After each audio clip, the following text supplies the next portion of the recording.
নমস্কার বন্ধুরা, আমার ঘরকন্যার চ্যানেলে আজকে কিন্তু আমি কোনো ভ্লগ নিয়ে আসিনি, নিয়ে এসেছি একটা রান্নার রেসিপি। এই রান্নার নামটা শুনে আমরা সবাই একটু ঘাবড়ে যাই। তো চলুন শেয়ার করি রান্নাটা। তো এখানে দেখতেই পাচ্ছেন একদম নিয়ে নিয়েছে একটা বড় লেগ পিস চিকেনের।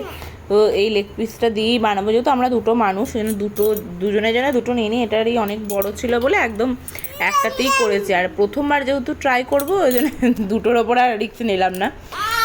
তো ওখানে মাংসটা বার করে রেখে দিয়েছিলাম ফ্রিজ থেকে ঠান্ডা কমানোর জন্য। আর আমি এখানে আদা, রসুন, আরও যা যা জিনিসপত্র লাগবে সেগুলো একটু ব্যবস্থা করে নিচ্ছি। তো চলুন পুরো রেসিপিটা আপনাদের সাথে শেয়ার করব। খুব সহজ পদ্ধতি, কোনো ঝামেলা নেই, কিন্তু একটু জিনিসগুলো হাতের কাছে রেডি থাকলেই করে নেওয়া যাবে। তো মাংসটা আমি একটু গায়া দিয়ে কেটে নিচ্ছি যাতে মশলাটা প্রপার ঢোকে এবং সেদ্ধটাও প্রপার হয়। তো এটা কিন্তু খুব সহজ রেসিপি। চিকেন চাপের নাম শুনে আমরা একটু থতমত খাই যে বাবা কত কি লাগবে, আমরা কি পারবো? কেন পারবো না, আমরা নিশ্চয়ই পারবো। চিকেন চাপ তো মানুষই রান্না করে, আর আমরাও মানুষ, তো সবাই পারবো। একটা সহজ পদ্ধতি দেখিয়ে দিলে মানুষ কেন পারবে না। তো এখানে আমি আদাগুলো প্রথমে কুচি কুচি করে নিয়েছি, কারণ আদাগুলো বেটে নিতে হবে। তো এখানে আদাগুলো আমি ব্যবস্থা করে নিই, তারপরে পেঁয়াজ, রসুন এগুলো সব ব্যবস্থা করতে হবে। আর মিক্সিতে আমি এই যে একটু করে নিয়েছি লবঙ্গ,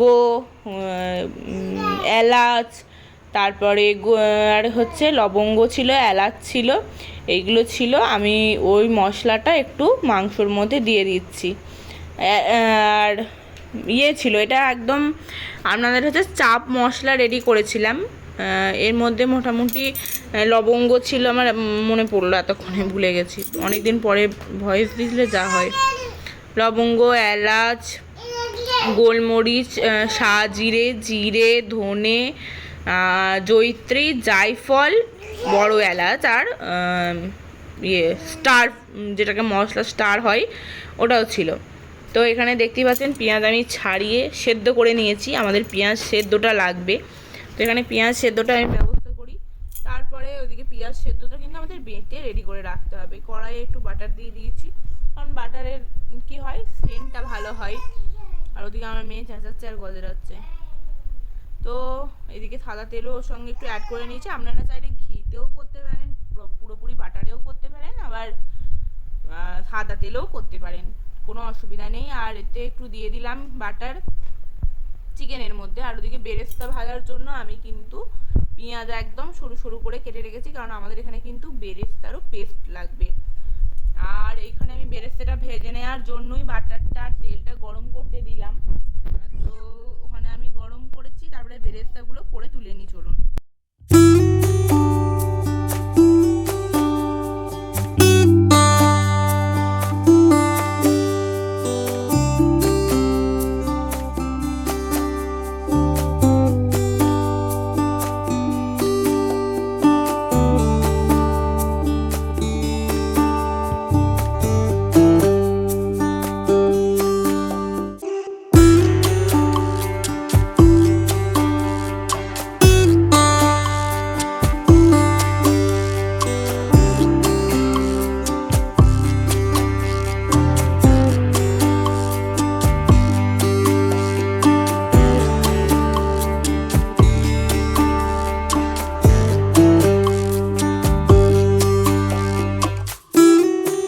দেখতেই পেলেন আমি কিন্তু পেঁয়াজ ভাজাটা আমার করা হয়ে গেছে, বেরেস্তাটা।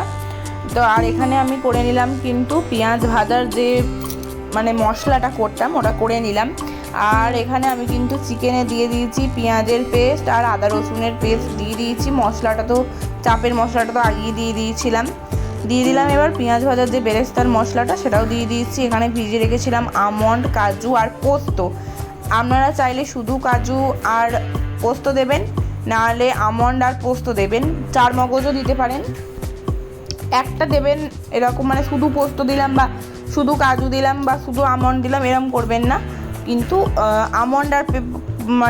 আমন্ড আর কাজু বাদাম দিলেও হবে না, কিন্তু আপনাদের পোস্ত বা কাজু, পোস্ত বা আমন্ড, পোস্তটা রাখবেন চেষ্টা করলে, বা পোস্ত ছাড়া চার মগজ আর কাজু বাদাম দিলেও হবে।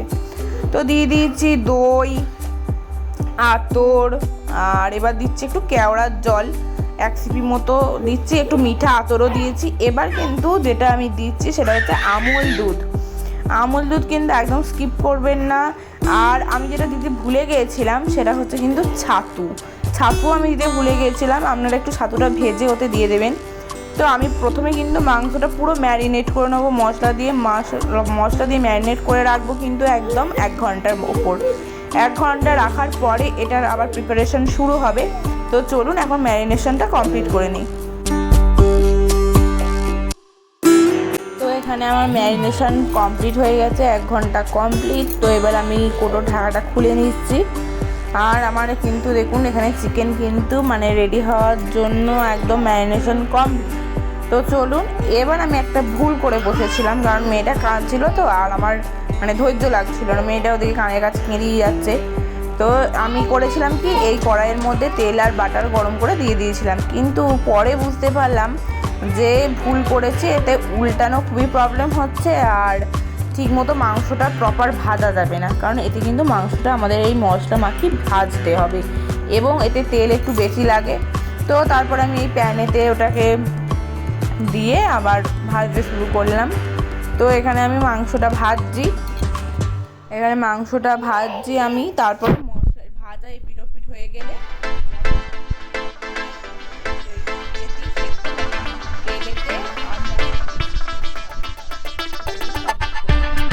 আমি আপনাদের প্রথমে একটা কথা বলতে ভুলে গিয়েছিলাম, যখন আপনারা কিন্তু মাংসটা ম্যারিনেশন করবেন তখনই কিন্তু ওর মধ্যে প্রপার যে নুনটা আপনাদের মানে খাবারের প্রয়োজন হয় সেই নুনটা কিন্তু দিয়ে দেবেন। একবারে নুনটাও কিন্তু ওর সাথেই হবে আলাদা করে। আর মাংসটা ভাজার পরে যখন মশলাটা দেবেন তখন কিন্তু আর নুন দেওয়ার প্রয়োজনে অল্প চাইলে মিষ্টিও দিতে পারেন, অ্যাড করতে পারেন। তো এবার চলুন, আমি মশলাটা দিয়ে দিয়েছি। এবার এটা কিন্তু পুরোপুরি এর মধ্যেই সেদ্ধ হবে, কোনো জল অ্যাড করবো না আমরা।